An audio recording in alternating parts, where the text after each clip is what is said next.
Paulo, eu quem agradeço pela oportunidade, estou à inteira disposição, espero que esse seja o primeiro de muitos outros convites para a gente discutir aqui a situação do nosso estado e também a situação de todo o Brasil nesse momento tão difícil. Estava aqui acompanhando a sua fala, realmente ninguém tem a fórmula mágica, né, para resolver os problemas da pandemia. A gente vê muita gente criticando algumas ações, mas a realidade é que isso não é um problema de Minas Gerais, do Brasil, é um problema mundial e está todo mundo tentando aprender aí em meio ao caos. Deputado, vamos começar com uma pergunta muito direta. Por que raios um mineiro de 36 anos, recém-chegado à Câmara dos Deputados, resolve se candidatar à presidência daquela casa? Me explique, por favor. Primeiro, por perceber que nenhum dos dois candidatos que polarizavam o debate tinha respaldo popular para ali estar. Então, independente de qualquer ideologia partidária, fato é que nenhum dos dois candidatos que polarizavam a disputa tinham o apelo popular. Isso ficou nítido desde o início. E, em segundo lugar, para medir o nível de descolamento do parlamento brasileiro com a sociedade brasileira. Eu tenho dito, Paulo, que ali dentro do Congresso Nacional, uma coisa que me assusta muito é que parece que o deputado, depois que ele é empossado no seu mandato, ele entra em um outro mundo, onde ele tira totalmente os pés da realidade. As vozes que vêm das ruas não fazem qualquer diferença ali dentro.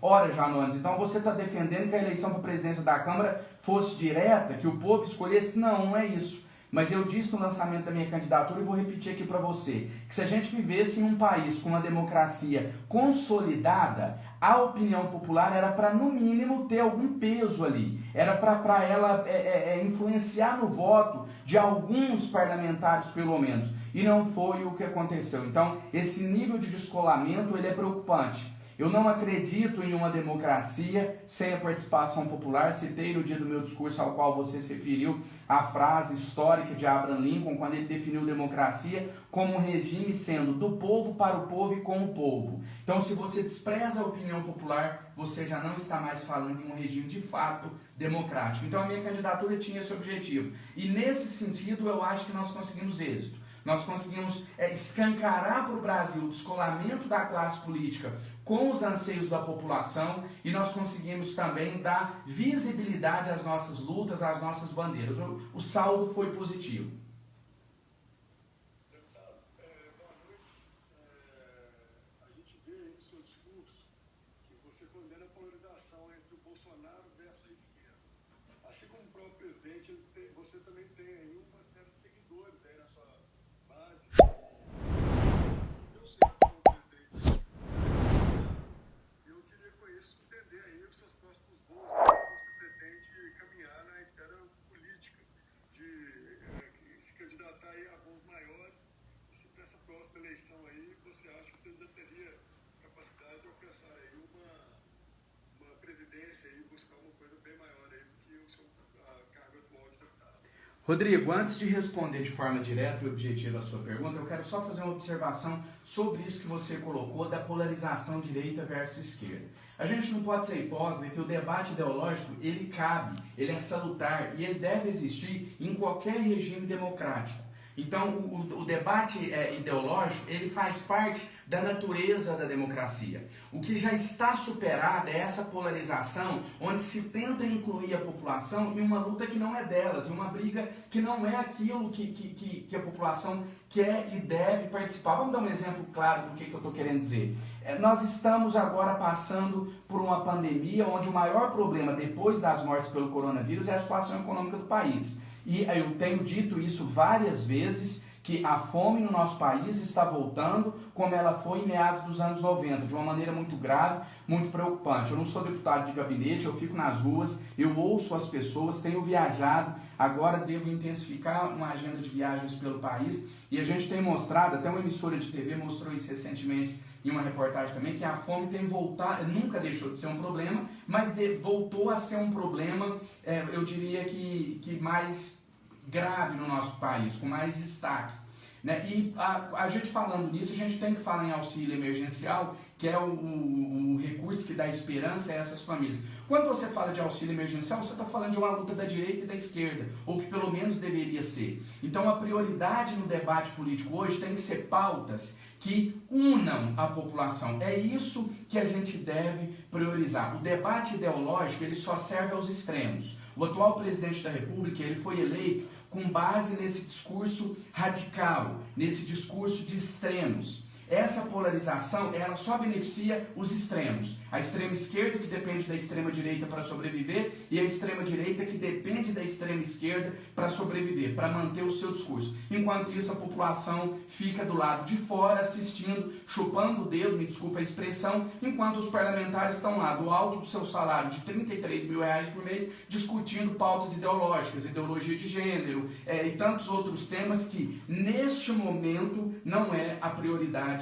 para o nosso país, para o nosso povo. Em relação aos meus projetos para 2022, eu te confesso, sem nenhum tipo de ironia, nem querendo, fugindo do debate, não é ficar em cima do muro, mas eu acho que seria até desrespeitoso com o meu eleitor eu fazer política nesse momento. Vou pensar em 2022, no final do ano eu começo a pensar sobre o próximo passo. A única coisa que eu já tenho como definida é que eu não vou sair da vida pública, vou me candidatar novamente nas eleições do ano que vem. Agora, tenho total consciência do meu lugar, sou um deputado de primeiro mandato, tenho os pés no chão, mas ao mesmo tempo não descarto disputar nenhum cargo eletivo. Quem vai dizer isso são as vozes das ruas, as pesquisas de intenções de voto é que vão determinar a que eu vou me candidatar nas próximas eleições.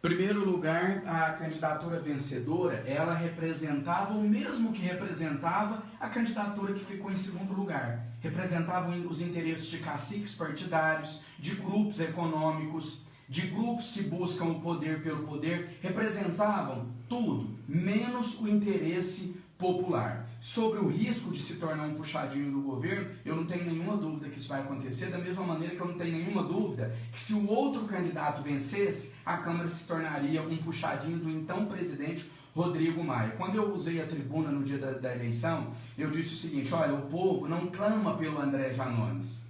Eu não vou aqui ser narcisista e dizer que as pessoas estão gritando na rua para que o André Janones seja o presidente da Câmara. O povo está gritando na rua e quer um presidente da Câmara que ande aliado com a população, que ouça o que a população quer dizer. A voz que vem das ruas, ela tem que ter algum peso dentro de um parlamento, ou então nós estaremos vivendo em uma ditadura. Eu vou citar só mais um exemplo aqui para não me alongar, rápido, do que eu estou querendo dizer. No dia 1º de setembro do ano de 2020, eu fiz uma transmissão nas minhas redes sociais que detém até hoje o recorde de maior transmissão da história do mundo, não é um recorde brasileiro, é um recorde mundial no Facebook. Nós atingimos lá 4.300.000 pessoas de forma praticamente simultânea nas redes sociais. Isso foi noticiado por todos os veículos de imprensa. Essa transmissão, ela tratava sobre um assunto. Muita gente divulgou esses números, mas poucas pessoas divulgaram o que eu falava nessa live. Essa live pedia para o então presidente em exercício da Câmara dos Deputados, o presidente Marcos Pereira, o deputado Marcos Pereira, pediu o seguinte: deputado, paute o auxílio a MP1000 para que o auxílio volte para R$600, e se não pautar, deputado, pelo menos explique por que não vai pautar. Olha, a Câmara se manifesta dizendo que não vai pautar por isso, por aquilo. Lucas, eu participei de toda aquela sessão que durou cerca de 3 horas. Mais de 50 deputados usaram da palavra. Ninguém sequer tocou nesse assunto. Eu não estou questionando aqui o fato de não ter pautado a MP1000. Estou dizendo que não se tocou nesse assunto. Quer dizer, você tinha 4.300.000 brasileiros assistindo aquilo e esperando, olha, vamos ver o que a Câmara dos Deputados, que me representa, o parlamento do meu país, vai falar para mim, vai me dar de satisfação. A Câmara virou as costas para o povo naquela tarde. É isso que essas candidaturas que foram colocadas representam. Elas representam o fortalecimento do corporativismo lá dentro. São candidaturas que buscam melhorias e propostas para os deputados e não para a população. E só para finalizar, você pode dizer o seguinte: André, mas era uma eleição indireta. Lá vocês estavam como eleitores, o candidato tinha que fazer propostas, é para vocês. Discordo. Não, eu vi muitos candidatos à presidência da Câmara dizendo o seguinte: o voto tem que ser secreto mesmo, porque o eleitor tem direito e ali a gente está eleitor. Ali nós não estamos eleitores, porque ali nós agimos por procuração, uma procuração chamada mandato. Ali o meu voto não é meu, ele é dos 180 mil mineiros que eu represento. E assim de todos os 513 deputados. É diferente do cidadão que vai lá exercer o direito de voto dele. Boa noite.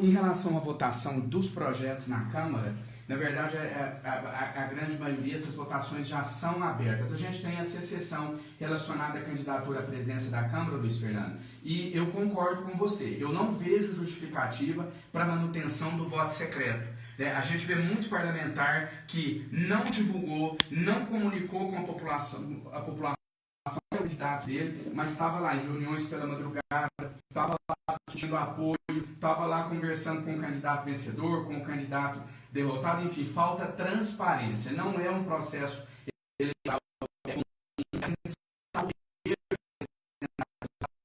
que vai para a pauta. Muita gente me questiona: André, então apresenta um projeto para isso, apresenta um projeto para aquilo. Eu devo estar entre um dos deputados que mais apresentou projeto na nossa bancada.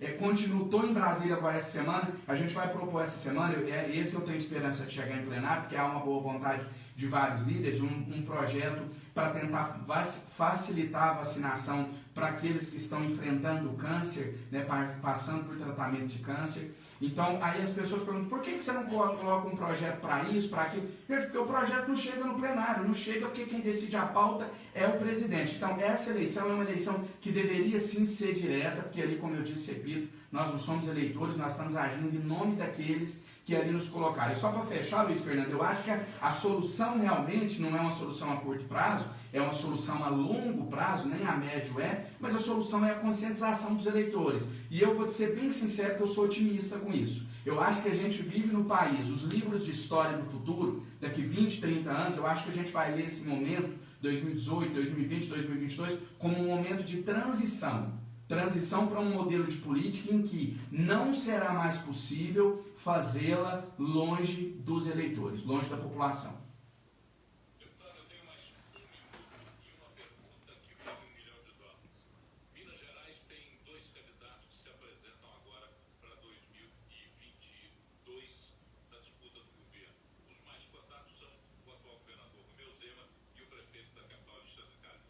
Em um minuto, de qual dos dois o senhor tem a maior atenção? A quem o senhor daria a maior atenção? Isso tudo depende de um processo, é preciso conversas, é preciso se analisar as propostas para Minas Gerais, mas para não ficar em cima do muro, sendo direto e reto com o pouco tempo que você tem, hoje eu me aliaria, eu dedicaria o meu apoio entre esses dois candidatos ao prefeito de Belo Horizonte, Alexandre Calil.